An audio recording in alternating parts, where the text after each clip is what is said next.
2, clap.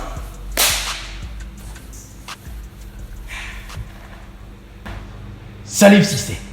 Ouais, Comment ça va, frérot? ça va bien, toi? Ça va. Merci, merci d'avoir accepté pour ce deuxième épisode. Franchement, ça me fait grave plaisir que tu aies accepté. Plaisir. Ça fait grave plaisir. J'aurais bien voulu qu'on le fasse un petit peu avant, mais monsieur était occupé. Quelques affaires à régler. Je connais. C'est bien, au moins ton calendrier est chargé, c'est bien. C'est bien, mon ref, c'est bien. Et on te reçoit ici dans le 93, qui est un petit peu ton fief. Un petit peu ton fief, là où t'as grandi pas très loin, c'est ça? Ouais, la Courneuve, là, pas loin. La Pas Courneuve. loin du tout. Je suis à 8 minutes de chez ma mère. Si je pars d'ici, je vais pas la voir. C'est une dinguerie. Tu ferais bien d'aller la voir après, du coup. Je vais y aller. Mais. Du coup, c'était comment de grandir à la Courneuve? Écoute, c'était, je sais pas, bien ou mal, c'est pas assez descriptif. Non, c'était intéressant parce que en même temps, je me sentais en décalage et aussi dans le même temps, je me sentais complètement de là-bas, quoi. Ouais. J'ai découvert en ayant fréquenté d'autres environnements que en fait j'étais très très bien à la Courneuve, quoi. J'étais très bien, j'étais à ma place, j'étais chez moi, tu vois. Donc c'était cool, c'était mouvementé, on apprend beaucoup. Alright, et t'étais quel genre de... T'as fait toute ta scolarité là-bas? Ouais. T'étais quel genre d'élève? Moi j'étais, comment ça, genre si je travaillais bien, tout ça. Non, c'est pas une question piège. C'est pas une question piège. Élève. Non, en fait, moi, je sais pas, j'étais plutôt bon, moyen, tu vois. Mais en même temps, je sentais que l'école, c'était pas un truc. T'étais pas destiné, Ouais, genre. enfin, j'ai l'impression que ça m'aidait pas à me développer vraiment, quoi. J'ai toujours cherché des portes de sortie, parce que j'ai l'impression que le formatage, ça me va pas trop, quoi. Ouais, je comprends. C'est peut-être les premières inclinaisons pour l'artistique, peut-être ça vient de là, Ouais. en fait. Parce que je trouve qu'il y a un manque de liberté dans l'école qui fait que j'arrivais pas à m'exprimer complètement. Ouais, je suis assez d'accord. Donc j'étais bon élève, mais je faisais pas le truc avec plaisir, quoi. Il n'y avait pas de plaisir d'apprendre. Mais du coup, c'est... À quelle période et à quel moment, genre, tu t'es dit que tu voulais commencer... À quelle période t'as commencé le théâtre, concrètement? Comparativement, j'ai commencé tard, hein. J'ai commencé à 18 ans. Ok. Donc j'ai commencé à la fac. N'importe quoi, 18 ans, t'es pas encore à la fac. Bah, t'es peut-être un surdoué, au bac, on sait pas. Non, peut-être on était en avance. non, j'ai commencé au bac. Genre, Ok. je sais pas, en terminale, il y a des trucs d'options, quoi. Ok. Et nous, comme on était en ZEP, il y avait un truc même d'option Sciences Po. Et donc, du coup, à la base, le plan de départ, c'était de faire option Sciences Po. Ok. Et puis, je sais pas, j'avais connu genre ma première meuf à ce moment-là. Et c'était ma première rupture. Oh là là là là. Où j'étais en chamboulement dans ma vie, tu vois. Tu sais, Ouais, quand t'es ouais. petit, tu penses que tu connais le monde et tout. Tu dis, moi, je veux pas faire ce qui m'est destiné, je vais faire autre chose. Donc, avec un pote à moi qui s'appelle Elan, Ok. tu connais. On connaît très bien. Et ben, on s'est dit, vas-y, viens, on essaie une des autres options à laquelle on n'a pas pensé, c'est-à-dire le théâtre, tu vois. Ok. Du coup, j'y suis allé comme ça, sans grande conviction, et puis finalement, j'ai découvert que je savais jouer. Truc que j'avais pas anticipé, tu vois. Ok. Est-ce que tu te dis directement, ou est-ce que ça te traverse l'esprit de dire que tu peux en faire ton métier quand tu commences Non. à te confronter au théâtre, à rentrer dans le monde du théâtre? Non, je pense qu'en fait, au début, quand tu commences, c'est tellement gros, c'est tellement énorme, tu vois, que tu peux pas être dans des projections, tu vois. C'est ça qui est bien dans ce métier, c'est que ça te ramène à une réalité du jour le jour, tu vois. Il n'y a pas de je planifie mes vacances, je suis nanana, je prévois d'être dans ça. Ouais. Après, quand tu rentres dans un mode carriériste, oui, automatiquement, mais je pense qu'au début, comme tu es dans le truc de la passion, de ça te bouscule, tu peux pas être, tu vois, tu peux pas te dire, oh, je vais en faire mon métier, je vais faire ça. En tout cas, moi, je l'ai pas ressenti comme ça. J'étais perdu parce que je me suis dit, wesh, attends, j'ai jamais pensé au fait de jouer une fois dans ma vie. Là, on me dit, oh, t'es bon, tu devrais continuer, tout ça, nanana. Ouais. Qu'est-ce que je dois en faire de ça, tu vois? Est-ce qu'il faut en faire quelque chose? Ouais. Et c'est venu après, c'est venu au fur et à mesure du temps, parce que le syndrome de l'imposteur, il est là, tu vois, il est déjà là. Tu te dis, wesh, attends, 18 ans, là tu commences à te dire, je vais faire du théâtre, je vais faire du je sais pas quoi. Enfin, ça arrive parce que déjà tu te dis, c'est un milieu majoritairement blanc, Ouais. fait pour une certaine classe sociale et tout ça. Déjà, t'arrives, t'es un imposteur, de fait. Après, est-ce que t'es légitime à faire ce métier ou pas? Est-ce que t'as le talent pour le faire ou pas? Ça, c'est des choses que t'as à prouver à toi-même. Mais je pense que dans tous les domaines, c'est à peu près la même chose. Et moi, c'est ce que j'avais à me prouver à ce moment-là, ce qui est arrivé plus tard. Mais à partir de là, à partir du moment où je me suis dit, bah, je ne suis pas plus nul qu'un autre, je vais le faire, il n'y a plus du tout question d'en douter en fait. Ok. Et du coup, comme tu viens de soulever un point assez intéressant, tu disais que c'est un milieu assez majoritairement blanc. Du coup, moi, la question que j'ai envie de te poser, c'est quoi tes inspirations cinématographiques? Qu'est-ce que tu regardes? C'est quoi qui t'inspire en fait, concrètement? Bah, en réalité, de toute façon, bah, c'est ça. Moi, je pense que l'inspiration, c'est un élément central en fait quand tu es acteur. Tu dois t'inspirer de tout, de la vie, de ton vécu. Et évidemment, moi, je viens de la Courneuve, je suis noir, mes parents ils sont d'une autre culture. Et je dois m'inspirer de ce que je suis et de ce qu'ils sont. Et vu que l'habitus n'est pas là, j'avais l'impression d'être en constante invention de quelque chose, quoi. Okay. Moi, tu vois, j'avais pas ces références-là théâtrales, j'avais pas ces références de films. Les films, je regarde à peine. Moi, je regardais que des séries. Donc, au final, je m'inspirais. Après, il y a une limite, tu vois. Tu peux pas t'inspirer que de séries pour des personnages de théâtre. Ouais, forcément. Mais au final, moi, ce défi-là, il me tenait à cœur, tu vois. Je me disais, voilà, j'ai envie de faire le même job que les autres, tout en restant moi et sincère, parce que la seule chose, enfin, en tant qu'artiste, selon moi, tu vois, c'est une manière de se raconter tout le temps. Enfin, tu trouves un moyen de te raconter par ton art. Et moi, j'avais pas envie de raconter une chose, de raconter une autre histoire, m'inventer des vies pour plaire à des gens. Donc, il fallait trouver la méthode de garder cette authenticité-là, tout en arrivant à un résultat qui est similaire aux autres, quoi. Okay. Donc, ouais, j'ai plein de choses, tout ce que je t'ai dit et plein d'autres choses encore. Et du coup, tes parents, dans ce rôle, dans la décision que tu prends de faire du théâtre, ils ont joué quel rôle? Ils t'ont supporté? Enfin, c'était quoi leur réaction quand tu leur as dit justement tu veux te lancer dans le théâtre? Non, il n'y avait pas de réaction genre. Je sais que d'habitude les gens ils disent ouais, bah, tu te dis d'art africain, tout ça, c'est sûr qu'il y a des réactions de ouf, tu vois. Moi, ma mère, elle savait que j'étais le seul enfant qui pouvait aller loin dans les études. Donc c'était un peu une déception, quoi. Elle s'est dit en mode. Au début, elle comprenait pas trop. Elle fait, elle sait c'est quoi le théâtre, mais je pense qu'elle a des raccourcis de parents moyens, quoi. C'est-à-dire, c'est pour faire rire, c'est quoi exactement? C'est le théâtre, c'est le stand-up. Tu vois, il y a des trucs il y a un peu des mélanges comme ça. Et puis, ma mère aussi, elle me fait beaucoup confiance. Donc en réalité, elle avait peur. Elle me disait qu'elle avait peur, mais en même temps, elle me faisait confiance. Et elle me disait, fais attention et tout ça. Elle essayait de m'en dissuader, mais voilà, tranquillement, quoi. Et mon daron, il est un peu plus ambigu, tu vois. Ouais. Devant ma mère, il va jouer non, il faut faire attention, ce genre de milieu, tu sais, moi je le connais, n'importe quoi. Et après, quand elle part, elle fait les films. Tu sais, moi je peux t'aider à écrire des scénarios. Tu sais. À l'époque, je n'étais même pas scénariste. Il me disait, tu peux faire des films sur moi. Quel orgueil. Voilà, quel orgueil. Mais tu vois, tu avais déjà ta première source d'inspiration pour un premier rôle, tu vois. Infini. Tu vois, toi et moi, est-ce que tu te rappelles la première fois que toi et moi on s'est rencontrés? Ouais, je me souviens. Sur un terrain de basket. Sur un terrain de basket. Où ça? À Harlem. À Harlem. New York. Incroyable. Pour la petite histoire, on va la partager avec nos futurs internautes. Pour la petite histoire, pour la petite anecdote, on s'est rencontrés du coup à New York, à Harlem. Chose incroyable parce que t'étais là-bas depuis mai-juin, je crois. Ça remonte à 2015 déjà, pour préciser. Je me rappelle, c'était à l'époque, à l'âge d'or de Vine. Vine, pour ceux pour les internautes qui ne sauraient pas ce qu'est Vine. Vine, en fait, c'était une application où on pouvait faire des vidéos de 15 secondes, il me semble. 6 secondes. Ouais. Alors, tu vois, 6 secondes. Et il y en a qui utilisaient ça de manière humoristique, d'autres pour faire passer des messages. Et toi, ton Vine, tu faisais des Vines avec tes potes, il me semble. Et je suis tombé sur un de tes Vines. Et je te trouvais grave marrant, tu vois. Okay. Et je crois que sur ton Vine, il y avait ton Snapchat. Ouais. Et je me suis dit, je vais lui envoyer un petit message à ce petit monsieur-là, parce qu'il me fait rire, tu vois.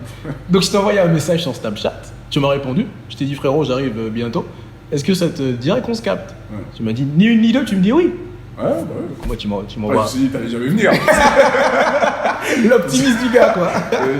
Ce que je t'explique. En général, les gens qui m'ajoutaient sur Snapchat, c'était les petits Jérémy, du Morbihan, tout ça. On n'a rien contre les Jérémy du Morbihan. Ah bah non, moi je les kiffe.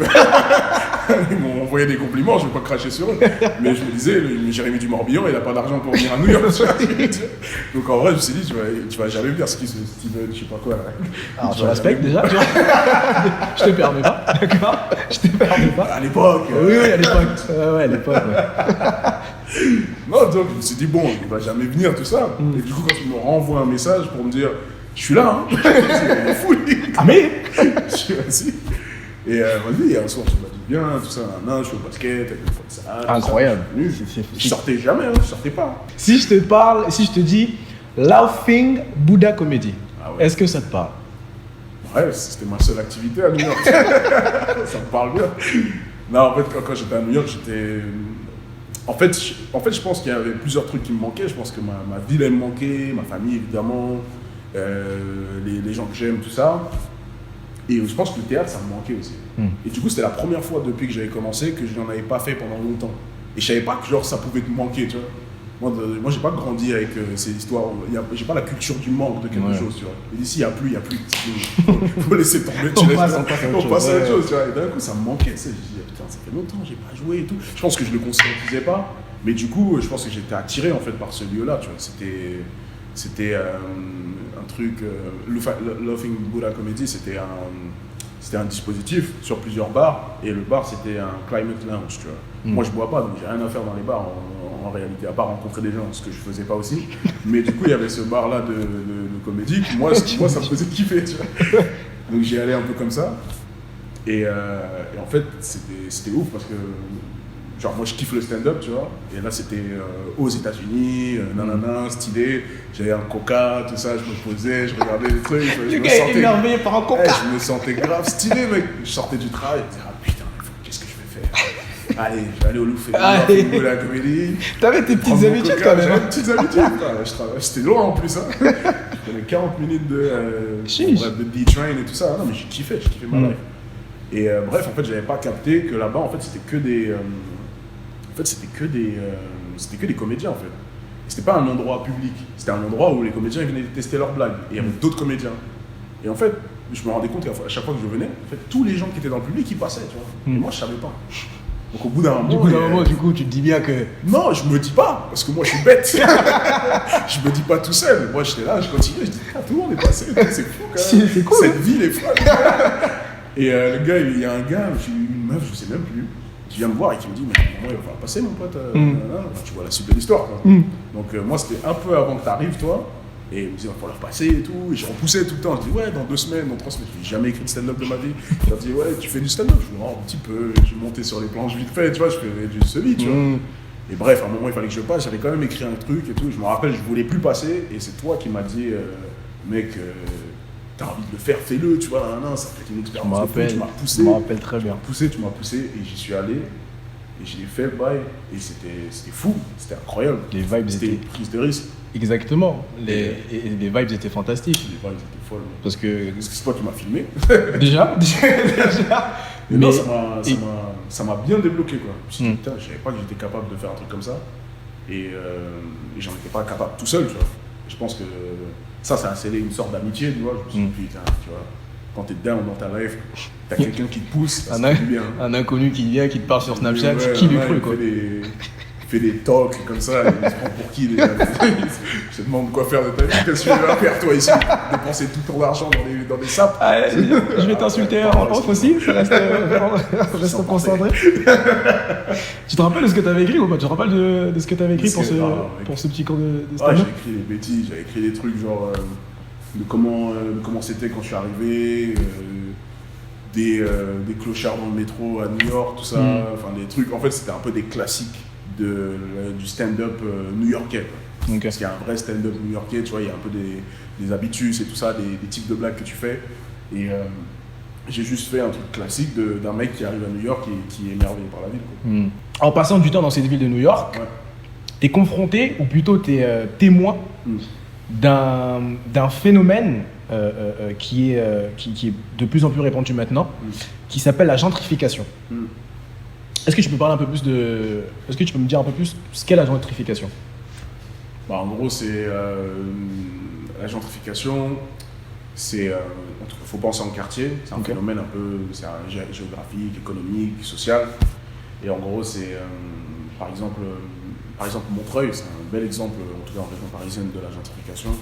C'est des gens qui sont un peu plus élevés économiquement, socialement, qui vont dans un endroit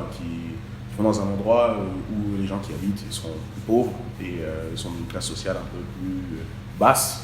Et du coup, en allant dans cet endroit-là, ils font augmenter les prix, ils changent un peu la culture, la structure sociale du quartier et tout ça. Et du coup, ça crée des phénomènes de déplacement de population, comme à Montreuil, où les gens ne peuvent plus habiter là où ils habitent, donc ils doivent aller plus loin, beaucoup plus loin. Et c'est un phénomène qui existe à New York, très fort. Déjà à Brooklyn, c'est bon, c'est fait, ils ont signé, c'est fini.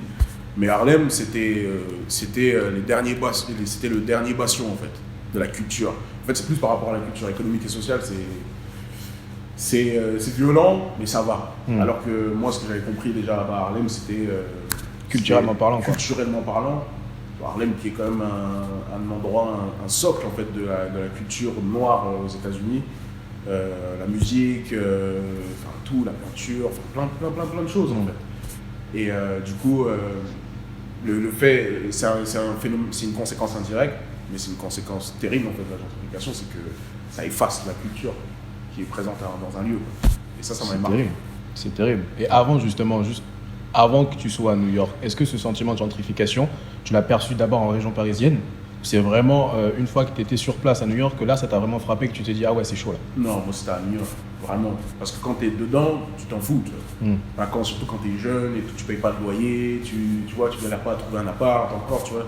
Moi j'avais 20 ans, 21 ans, tu vois, à cette époque-là. J'étais pas en mode. Je réfléchissais pas à tout ça. Mais ça m'a percuté quand je suis allé là-bas, quand on m'a demandé de faire des recherches. Quand j'ai fait des recherches, je me suis dit, ah ouais, c'est à peu près la même chose. C'est à peu près le même truc, enfin, j'ai réussi à connecter les points entre eux, quoi. Et c'est là que j'ai commencé à y penser, en retournant à la Courneuve, en voyant différents endroits, en voyant Saint-Denis, tu vois. Je me suis dit, ah ouais, c'est particulier. En fait, c'est pas qu'un truc, on rénove, tu vois. C'est pas que de la rénovation. C'est beaucoup plus profond que ça. C'est plus profond. Beaucoup plus profond que ça. Ça fait bizarre. Ouais, parce que c'est de plus en plus implanté maintenant. De nos jours, avec ce Grand Paris, en gros maintenant. Le Grand Paris, c'est vraiment l'agrandissement de Paris avec toutes les banlieues, ce qu'on appelle la couronne. Les couronnes. Les petites couronnes, c'est ça. En revenant sur Paris, après ce voyage de New York, tu t'inscris au conservatoire du 8e. Ouais. Et ça se passe bien cette année au cons du 8e? Parce qu'il faut savoir que, pour ceux qui ne le savent pas, qu'il y a à peu près 17 conservatoires d'arrondissement dans Paris, plus le CRR. C'est Conservatoire régional, merci. Et du coup, tous ces conservatoires, en fait, ils sont beaucoup axés sur la danse, le théâtre et la musique, si je dis pas de bêtises. Aussi, ouais. C'est ça.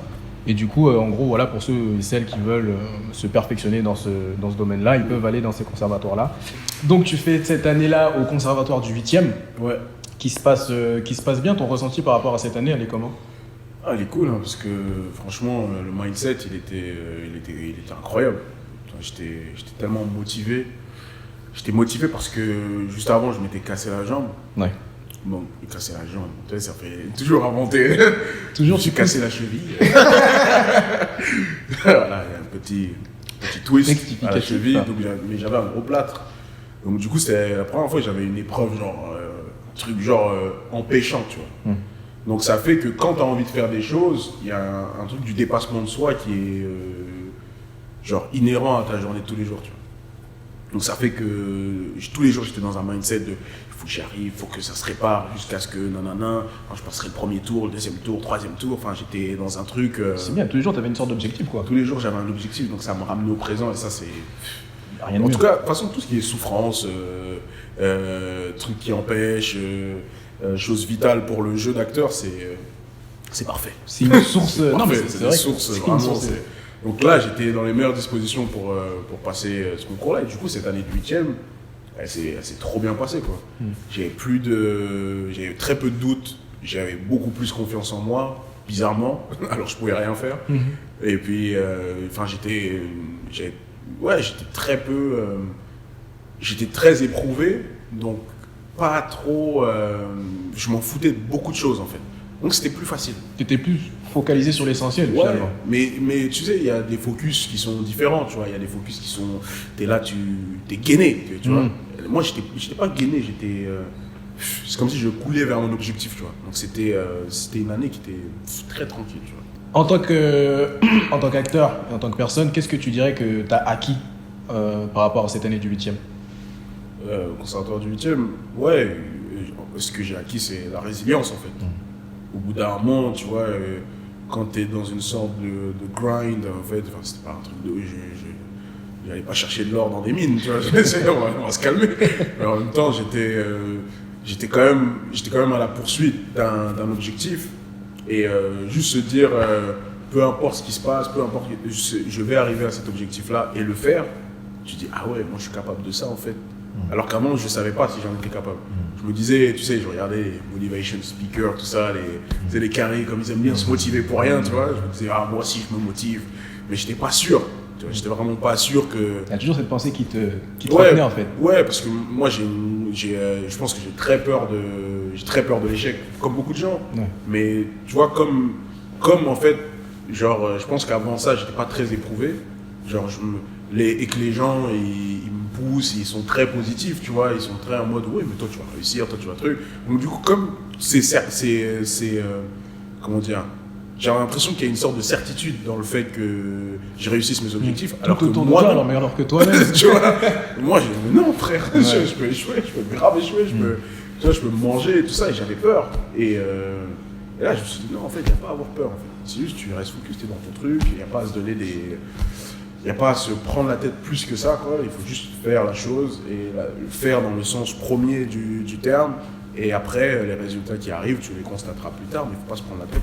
Ouais, c'est ça, en fait, se focaliser sur le présent, c'est ça. Ouais, c'est ça. Revenir tout au présent. Ça m'a aidé, un truc de ouf pour la suite et tout ça. Même maintenant et tout, je pense que cette année, elle a été... tu vois, quand on dit qu'il y a certains événements dans ta vie qui définissent ta personnalité pour toute la vie, et bah ça, je pense que cette année-là, c'était ça, quoi. C'est là que je me suis compris. C'est fort, ouais. C'est fort. Et du coup, après cette année au 8e, tu passes le concours pour rentrer au CNSAD. Ouais. Et tu y rentres. Ouais. Et j'étais là sur quelques étapes de cette préparation pour le conservatoire.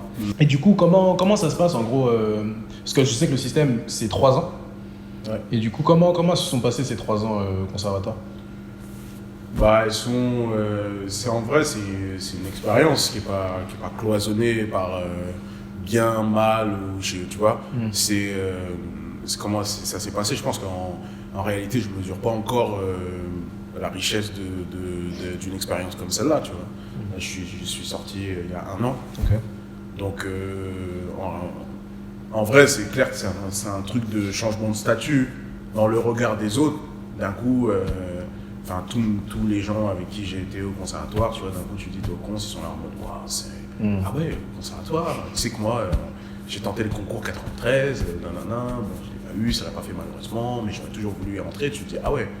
Moi, comme tu vois, je suis arrivé vers une voie qui n'était pas, je te dis, moi, le conservatoire avant avant que j'ai 23, 24 ans, je savais pas ce que c'était. Et on n'a pas la culture du théâtre, tu vois, dans ma famille, dans les milieux dans lesquels j'ai grandi. Donc en vrai, ça n'avait pas une valeur exceptionnelle, tu vois. Ça, je voulais l'avoir pour passer une étape, mais je savais pas que ça avait une valeur aussi grande chez certaines personnes. Donc du coup, c'est en allant là-bas, en étant là-bas, que tu vois, tu réalises le truc et tu fais, ah ouais, c'est quand même, c'est pas mal, quoi. C'est vraiment pas mal. Et puis c'est une expérience qui est rythmée, parce que tu sais, dans ta vie de tous les jours, bah, maintenant ça me réarrive maintenant, t'es pas dans un truc où t'as des trucs à faire tout le temps, tu vois. Des fois t'as des moments un peu low, des moments un peu up, donc tu vois, tu rythmes ta vie comme ça. Alors qu'au cons, t'as un calendrier qui est prévu sur 3 ans, où toutes les semaines des 52 semaines de l'année, tu sais ce que tu vas faire. Tout donc est vraiment quadrillé, quoi. Ouais, c'est quadrillé, c'est une expérience de rythme en fait. Et du coup, t'éprouves ce que c'est qu'être un artiste dans la globalité. Ça, je te l'aurais pas dit si j'avais fait, si tu m'avais posé ces questions, genre à partir des 1 an du conservatoire. Mais genre, tu te rends compte qu'en fait, c'est une préparation rien qu'au rythme en fait de ce que c'est que être acteur, c'est-à-dire c'est des horaires de ouf, c'est du taf, si tu comptes pas tes heures, chez toi tu bosses, tu vois, t'es dans un truc de j'ai du pain sur la planche quoi. Donc t'es toujours en activité, t'es toujours dans un truc où tu y penses tout le temps en fait, c'est inhérent à ta vie et du coup expérimenter le conservatoire en ce sens-là c'est là que t'apprends à devenir c'est là que t'apprends le métier en fait d'acteur et tu sais ce que c'est et tu l'as vécu, tu l'as traversé et ça change tout. Donc t'apprends à travailler correctement, il y a besoin. La base. T'apprends à être rigoureux, t'apprends plein de choses parce que t'es mis devant le fait accompli. Et t'as 30 personnes qui sont rentrées avec toi, qui sont tous des artistes hyper talentueux, qui travaillent, qui ont tous un caractère exceptionnel, tu vois, parce qu'ils ont été choisis par rapport à beaucoup de personnes, tu vois. Donc d'un coup, ça te met la pression, t'es obligé d'être à la hauteur. Moi, ça m'a remotivé. Là où je pensais, j'étais dans ma période de concours, j'étais en mode ah, on a réussi, ah, c'est lourd, ah, c'est bon, chill. Non, pas chill, tu vois. Là, c'est 2 fois plus en vrai. Parce que tu te dis, bon, soit t'es average, tu sors de là et alors du coup, ça te met 2 fois plus de pression. Genre, est-ce que ça veut dire que tu auras fait le conservatoire après, bon, c'est fini, ça y est, moi j'ai fait le conservatoire, maintenant je fais ça et tout, bon, et t'es toujours dans un truc de regret, ou est-ce que maintenant tu vas jusqu'au bout? C'est quoi jusqu'au bout? C'est le bout de tes objectifs. Donc c'est quoi tes objectifs? Et c'est là que ça commence en fait. Parce que tu définis des choses tout le temps. Et là maintenant je me dis, voilà, je sais pas, tous les 2 ans, tous les 3 ans, je suis toujours là en train de redéfinir des objectifs parce que je me dis, faut pas que ça s'arrête. Ce drive-là que j'ai senti, genre si demain je refais un job un peu plus tranquille, un peu plus normal, ça va tellement me manquer, genre comme une drogue, que je me dis, bon, cette drogue-là, il faut jamais qu'elle finisse. On peut te voir à l'affiche d'un film qui est actuellement sur arte.fr, qui s'appelle À l'abordage, réalisé par Guillaume Braque. Carrément. Comment ça s'est dégoupillé tout ça? Comment le projet est venu à toi? Et en vrai, c'était une commande du conservatoire. Tu vois. Donc ça s'est fait sur toute la période à peu près on était au conservatoire. Donc déjà dès la première année, Guillaume Braque, il est venu nous observer dans certains cours. Puis on a eu une sorte d'entretien avec lui. Donc il nous a beaucoup interrogé sur nous, notre rapport à la famille, à l'amour, à la politique, à la société, tout ça. Des thèmes différents, quoi. Ouais, divers et variés. Plein de thèmes différents, et dès qu'il voyait une inclinaison chez certains par rapport à certains sujets, et il poussait un peu plus, il creusait un peu plus. Et c'est ça qui l'a aidé à construire des personnages, puis un scénario. Et voilà, et le scénario il s'est écrit tout du long, on était en conservatoire, et on l'a tourné à la fin de la 2e année, et là, il est sorti avec un an de retard, mais là il sort enfin. Donc c'est une expérience de ouf. Comment ça s'est passé de travailler avec lui et toute l'équipe? Parce que on retrouve aussi dans ce film tes compères de ta promo, notamment Eric Nachwang, et puis Jordan Rezgui, et puis bien d'autres. Mais du coup, comment ça a été le travail avec Guillaume Braque? Comment ça s'est passé concrètement? C'était très simple. En fait, c'était un rapport humain. Donc pour nous c'était un beau défi, et pour Eric Nanchang et moi, parce que du coup c'est la première fois c'est la première fois, en tout cas de ma connaissance, qu'on voit des acteurs noirs ou issus de la diversité ou tout ça, qui sont les rôles principaux d'un film d'auteur, d'un des réalisateurs les plus aimés en fait dans le milieu par rapport à son travail. Et du coup, nous, on s'est dit, putain, il faut pas... tu vois, quand t'es noir, il y a un truc tu fais pas la chose uniquement pour toi. Il y a un rapport à l'individualité qui est un peu biaisé, quoi. Il y a un truc de toujours, tu dois représenter correctement, tu dois faire... tu vois, donc dans notre tête, on était vachement là-dessus. Donc en même temps, il y avait ce petit stress-là. En même temps, ça s'est fait très simplement parce qu'il a été beaucoup à l'écoute de ce qu'on avait à dire. Et nous, il nous a mis à distance aussi par rapport aux choses que nous on ressentait, par rapport au fait de jouer. Est-ce que c'est la Théon, c'est pas la Théon, tu vois, toujours ce truc qu'on a nous quand on joue, quoi. Et du coup, en fait, ça s'est très bien ficelé, et le travail a été très smooth, en fait. On est descendu, Adi, et des grillons. Enfin, tu vois ce que je veux dire, c'était très cool. C'était très cool. Puis j'étais avec mes camarades, comme tu as dit, donc au final, j'étais dans un environnement nouveau, mais quand même safe. Donc c'est lourd, c'est trop bien. Franchement lourd, j'ai pu le voir et franchement, mention spéciale, et c'est pas moi qui le dis, tu as eu reçu un prix du meilleur second rôle dans ce film, pardon. Comment tu le reçois ce prix? Ouais, je le reçois, je le prends, gentiment. Non, en vrai, non, c'est lourd, c'est trop bien, tu vois. Après, je pense que, comment dire, au final, quand t'aimes vraiment ça, enfin, je pensais que ça allait me faire plus, genre, quelque chose que ce que ça m'a fait, tu vois. Okay. Et ça, quelque part, ça m'a rassuré parce que je me dis, ah ouais, ça veut dire que je le fais pas pour ça. Tu vois, j'étais content, mais j'étais pas genre en mode, hey, tu vois, genre sur Insta à montrer. Enfin, tu vois ce que je veux dire? Je vois le sentiment, t'étais pas à dire, je vais à tout prix refaire la même chose pour avoir encore un. Ouais, mais du coup, il fallait avoir une récompense pour comprendre que c'était pas l'objectif. Et du coup, que l'objectif, en fait, c'était juste de faire ça toute ma life, en fait. Et de continuer à avoir le juice pour le faire. Et en fait, ça je pense, c'est la meilleure des récompenses. Après, c'est cool d'en avoir. Et je pense que ça fait honneur au film et ça fait honneur au travail des gens qui ont mis en valeur tout ça. Et c'est bien pour vendre l'objet, tu vois, mais c'est pas un truc de ouf. C'est pas une finalité en soi. C'est pas un truc de ouf. Après, Oscar, frérot. Non, mais je pense que ce sera toujours ça, tu vois. Je pense que après, c'est mon truc à moi, tu vois. Quand si je dis ça à ma mère, elle me dit, tu racontes des bêtises, là, des conneries, tu vois, elle sera pas d'accord avec moi, évidemment, tu vois. Mais je pense que ça me caractérise et je suis bien là-dedans, tu vois. Donc c'est cool, les récompenses, les trucs, mais c'est pas le plus important. On a parlé tout à l'heure de gentrification. Tu t'es inspiré de ce que tu as vu et de ce que tu as vécu pour écrire une mini-série qui s'appelle Couronne. Ouais. Parle-moi un peu de cette série. En gros, justement, je pense que là, c'est la première fois que quelque chose qui m'est arrivé dans ma vie m'a poussé à écrire. Donc c'était la première fois que tu te confrontais à écrire un scénario scénaristique. Ouais. Okay. C'était la première fois. Okay. C'était bancal, du coup ça a duré longtemps. mais c'était la première fois que je me confrontais à ça, et parce que j'en avais besoin. Parce que je pense que la période de New York, la période de la gentrification, tout ça, les bousculements dans mon identité, le fait de quitter mon 9-3 pour arriver tu vois, à Paris et tout ça dans un milieu que je connais pas. Il fallait que j'arrive à le coucher quelque part, que ce soit sur papier, sur un scénario et tout ça. Et donc en fait, ça a commencé comme ça. Et en gros... Concrètement, le processus, il a duré combien de temps?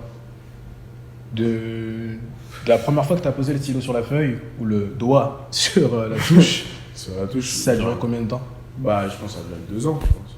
Okay. 2 ans d'une étape avortée, une première étape avortée. Okay. Parce que du coup, j'avais fait un court-métrage, mais du coup, il n'a pas été produit, j'ai pas mené le projet à terme. Et du coup, je suis un peu passé à autre chose. Et puis, on m'a refait une proposition, un appel d'offres. Il y avait un appel d'offres chez Golden Moustache, qui bossait avec People TV. Et du coup, ils cherchaient des Golden Stories, comme ils les appellent, des mini-séries, des mini-trucs, des mini-formats, quoi. Et du coup, moi, je leur ai proposé ça. Et après, là, ça allait très vite parce que j'ai commencé à écrire en juillet. Et on l'a tourné en novembre 2019. 2019, ouais. Exact. Donc, du coup, après, là, ça allait vite. Pour rentrer plus dans le détail de Couronne, raconte-moi un petit peu l'histoire de Couronne, le pitch global de la série. En gros, c'est un jeune qui vient de banlieue, qui a fait des écoles, qui a fait une école de commerce, une école brillante et tout ça, qui a toujours été brillant à l'école et tout. Là, il sort de son école de commerce et le premier taf qu'il fait, c'est un travail dans une entreprise qu'on a un peu inventé, enfin, ce qui n'existe pas vraiment dans la vraie vie, mais qui est en gros une entreprise qu'on sous-traite pour aider ce phénomène de gentrification, qui du coup fait de la sous-traitance par rapport à l'immobilier, va voir des gens dans leur appart pour leur convaincre de partir. En fait, c'était ça le but du truc. Et en gros, ce gars-là, justement, il a un peu un dilemme moral, c'est qu'on le recrute pour ça, pour aller dans ces quartiers, pour dire aux gens de partir le plus vite possible et négocier avec eux des nouvelles possibilités de résidence. Et finalement, ils se rendent compte qu'en fait, c'est pas très moral ce qu'ils font. C'est pas vraiment pour eux, parce qu'on leur promet de revenir dans ces appartements-là, mais finalement, même s'ils reviennent, ça se trouve, ils pourront pas garder longtemps le truc parce que le quartier, tout va augmenter. Enfin, lui, ils espèrent que d'autres personnes achètent ces endroits-là, ils s'en rendent compte et du coup, il est face à ce dilemme moral et il doit faire un choix. T'as été satisfait du rendu? Ouais, c'était cool. Franchement, j'étais plutôt satisfait. Moi, c'était la première fois que je faisais quelque chose. Donc, tu vois, j'ai pas la prétention de me dire que je sais. Donc, au final, j'ai très peur du résultat. J'étais stressé, tu vois. Alors, je suis pas un mec stressé de ouf, mais là, je me disais, mais quand ça implique d'autres personnes, tu vois, ça impliquait mes amis, des gens qui se disaient, je voyais des gens, là, j'écrivais un truc, moi, j'étais comme un enfant, tu vois, parce que j'ai rêvé de ça depuis que je suis enfant. Depuis que j'ai 12 piges, je regarde des séries, je regardais des séries tous les jours, donc je me disais un jour j'écrirai. Après là c'était une mini-série, c'était un petit bail, tu vois. Mais j'étais quand même fier, tu vois. J'arrivais sur le plateau et tout, nanana, aujourd'hui on va tourner la scène, je sais pas quoi, mais je sais. C'est toi qui as écrit. J'étais comme un enfant, Et donc du coup, à la fin, quand il y a le résultat, je me suis dit, ah ouais, c'est lourd, quoi. Tu vois, surtout que je ne l'ai pas réalisé, donc il fallait confier. J'ai confié ça à Julien Carpentier, qui l'a très très bien fait, et j'étais vraiment content, tu vois. J'étais vraiment content, comme si on m'offrait, comme si je mettais une pièce quelque part et on m'offrait un cadeau qu'on me donne. Donc j'étais content comme ça. Après, il y a eu le coronavirus. Qui a un peu stoppé tout le projet. Toute la jive, mais et justement, juste avant qu'il y ait le corona, il y a eu encore une distinction par rapport à ce projet-là. Ouais. C'est Série Mania qui a sélectionné le projet du Coucouronne dans les meilleurs projets courts français, il me semble. Ouais, c'était une nomination pour gagner un prix, ouais. Et comment tu l'as ressenti cette nomination à Série Mania? Comme ça, quoi. Qu'est-ce que vous foutez, les gars? Moi, vous avez rien compris. Nous, on faisait ça pour rigoler, tu vois. J'étais comme un ouf. C'est un truc de ouf. Et là, du coup, je venais de faire le film de Guillaume Braque, je venais d'écrire la série, la tournée. Il y a des trucs qui arrivaient, tu vois. J'étais comme un ouf. Enfin, d'un coup, je me dis, ah ouais, putain, c'est ça qu'on dit, quand ça arrive, faut être prêt. Tu vois. Moi, j'étais pas prêt. Donc, du coup, ouais, je l'ai vraiment trop bien pris. J'étais trop content. Mais je réalisais pas. Tu réalises pas des trucs comme ça, tu vois. Qu'est-ce que tu tires de ces expériences en fait que tu fais au fur et à mesure? Écoute, c'est des bonnes expériences, c'est des expériences de passage. Dans le sens de ça fait passer tu passes des jalons en fait. Mental c'était au début, c'était un des premiers trucs que j'ai tourné. Donc c'était le premier casting que j'ai réussi, donc j'étais grave content. Je tournais dans des conditions professionnelles, il y avait des micros, il y avait tout, tu vois. Ouais, j'étais hyper content. Et c'était un peu des trucs de, voilà, il faut se confronter au truc. Voilà. Faut arrêter de faire semblant de connaître, faut maintenant connaître, quoi. Donc c'était des très très bonnes expériences. Et le dernier projet en date, c'est Endless Night, qui va arriver en fin d'année sur Netflix. Début d'année 2022. Début d'année 2022, très bien. Tu peux nous en parler un petit peu ou c'est classé confidentiel? C'est classé confidentiel. Du coup, c'est encore plus stylé. J'ai toujours rêvé de dire ça. Je peux pas en parler. Là, tu mets l'eau à la bouche, là. On va regarder ça, Mais Endless Night, carrément. On va regarder ça, très bien. Du coup, on va passer à un petit jeu. Ce petit jeu, je l'ai appelé, question chap-chap. Chap-chap, c'est... question rapide, voilà. Chap-chap, pour les non-connaisseurs, chap-chap, c'est du louchi. Le louchi, c'est de l'argot ivoirien. Et chap-chap, ça veut dire rapide. Voilà. Donc, en gros, je vais te passer à chaque fois 2 mots. Ou je vais te citer 2 prénoms ou 2 choses, en tout cas. Et tu dois choisir entre les 2, tu vois. Okay. Et ça doit aller vite, tu vois. On peut s'arrêter sur certains, mais on peut aussi y aller, quoi. Ouais. Ok. Ok, donc on commence avec... Tu préfères écrire ou tu préfères jouer? Jouer. France 98 ou France 2018? 2018. FIFA ou PES? FIFA. Ligue des Champions ou Coupe du Monde? Coupe du Monde. Avoir un Molière ou avoir un César?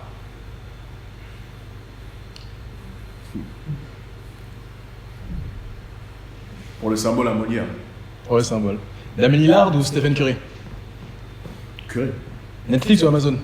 Netflix. Jordan ou LeBron? Jordan. Neymar ou Mbappé? Mbappé. Ma famille d'abord ou Prince de Bel-Air? Ma famille d'abord. Soit en parachute ou soit élastique? Sur l'élastique. Donc. Et pour terminer, Dave Chappelle ou Eddie Murphy? Dave Chappelle. De loin, de très loin. Dave Chappelle. De très loin. J'aimerais vieillir comme lui. Quand je serai vieux, je vais être comme lui. D'ailleurs, grâce à toi, pour la petite anecdote, je sais pas si tu te rappelles, il me semble que c'est en 2018. Tu m'appelles un soir, je sors des cours de théâtre, tu m'appelles un soir, tu me dis Théo, j'ai 2 places pour aller voir Dave Chappelle. J'ai dit mais qu'est-ce que tu me racontes? Et du coup je débarque à République, tu me sors 2 billets, bon bah on y va. Dave Chappelle. Et on a vu Dave Chappelle. Dave Chappelle. Incroyable, la prestance du type. C'était une si bonne journée, il pouvait m'arriver n'importe quoi. C'était incroyable. Ouais. Je te remercierai jamais assez pour ce cadeau. Merci. Moi, je t'avais oublié. Donc, je viens de voir. Pas gâché. Je viens de voir. N'importe qui dans la rue, j'aurais croisé, j'aurais dit tiens, je serais allé, je serais content. Mais t'as pensé à moi, ça me fait plaisir, mon pote. Ça me fait plaisir. Cite-moi 3 éléments pour toi qui sont nécessaires pour être un bon acteur. 3 éléments qui sont nécessaires pour être un bon acteur. Je pense que éléments, c'est un peu, enfin, c'est plus des états en fait. Ouais. Je pense qu'il faut se connaître et il faut aimer creuser à l'intérieur de soi-même. Ça c'est très important. Je pense que après, et du coup avoir comment dire, la générosité nécessaire pour montrer ce travail-là à d'autres personnes. Parce que ça pour moi c'est essentiel. Je pense qu'il faut une endurance de fou malade et un sens de la concentration qui est à toute épreuve. À toute épreuve. Bien se connaître. Ouais. C'était quoi le deuxième, pardon? Le deuxième, c'est une endurance. Bien se connaître, une endurance. Et le dernier? La concentration. La concentration. Ouais. Des éléments louables. Des éléments louables, ouais, je pense ouais, que c'est. Ouais. Qui ne définissent pas tous également. Ouais. Parce que moi, il y a des trucs, bon, ça dépend des jours. En tout cas, ce qu'il faudrait convoquer à chaque fois, c'est ça. Très bien. Très bien. Et si tu devais jouer un rôle pour le restant de ta vie, ce serait quoi? Tout confondu, que ce soit théâtre, cinéma, série, ce serait lequel? Un seul rôle. Un rôle qui existe? Un rôle qui existe ou qui n'existe pas forcément? Un rôle. Moi, j'aimerais bien jouer un espion. Ok. Comme ça, je peux jouer tout ce que je veux. Je joue dans le jeu une légende. J'aimerais trop avoir des légendes en fait. Et ça, je pense, c'est un truc qui me correspond bien, dans lequel on ne me voit pas encore. Mais ça va venir. Inch'Allah, ça va venir. Mais ouais, j'aimerais bien jouer un espion. Ok. On arrive à la fin de cette interview, frérot. Avant que je te laisse, est-ce que tu as un conseil à tous ceux qui veulent se lancer dans le théâtre, dans le cinéma ou autre, pour des gens par exemple qui sont un petit peu plus réticents, qui n'ont pas forcément confiance en eux et qui voudraient se lancer justement dans cette voie-là? Je sais pas si à mon niveau j'ai des tips super intéressants à donner. Moi je pense que juste en fait il faut faire en fait. Moi c'est un peu ma philosophie. Enfin c'est devenu ma philosophie parce qu'à un moment j'étais très inactif. Et je pense que le stoïcisme, à un moment, ça suffit. Tu vois. Donc, quand tu veux faire quelque chose, il faut que tu te lances. Tu n'apprends pas à nager en essayant d'analyser l'eau. Tu plonges dedans et tu vois comment ça se passe. Tu vois. Et plus tu plonges, et plus tu apprends des choses, et plus ça va, et plus c'est smooth, et plus tu vas vers ton objectif. Donc, je ne sais pas si c'est un tips. Je ne sais pas s'il y a des tips. Tu vois. Je pense qu'il y a des. En tout cas, ça, c'est le truc le plus général que je peux dire. Après, tout dépend de l'individu et tout dépend des gens, quoi. Mais ouais, il faut se lancer, il faut y aller. Et tu te trompes, c'est pas grave. Il faut sortir des carcans de une bonne note, mauvaise note, je l'ai bien fait, je l'ai pas bien fait, on va me juger, on va pas me juger. Il faut faire. Let's go. Et quand tu fais, ils sont toujours récompensés ceux qui fassent. Nickel. Ils sont toujours récompensés ceux qui font. Let's go. Ouais. Merci frérot, merci pour ce moment, ça me fait plaisir. Moi aussi. Ma mère.